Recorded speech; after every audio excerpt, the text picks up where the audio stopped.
Isang maswerteng hapon po sa inyong lahat. Narito na naman po tayo para sa update ng 5 PM draw ng PCSO Lottery para sa 2D Lotto at 3D Lotto.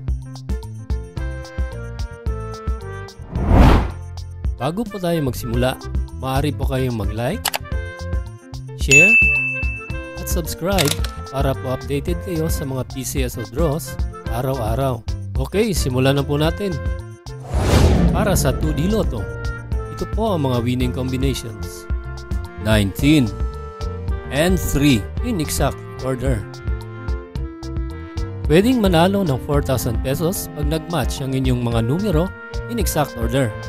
2,000 pesos naman para sa Rambolito System Play.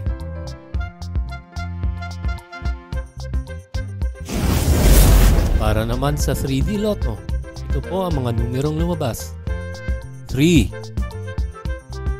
5, and 4 in exact order.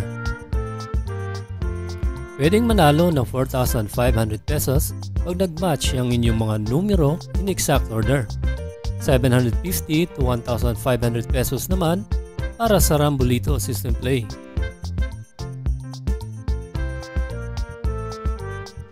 Kung nanalo kayo ng 20 pesos hanggang 10,000 pesos, maaari mong makuha ang inyong premyo sa authorized lotto outlets na malapit sa inyong lugar. For more than 10,000 to 300,000 ang inyong panalo, pwede niyong makuha ang inyong premyo sa PCSO branch na malapit sa inyong lugar at magdala ng 2 valid IDs. At kung ikaw naman ang maswerteng nakakuha ng jackpot, pwede mong makuha ang inyong premyo sa PCSO main office located at Shaw Boulevard, Mandaluyong City at dalhin ang winning ticket at magdala lang ng 2 valid IDs.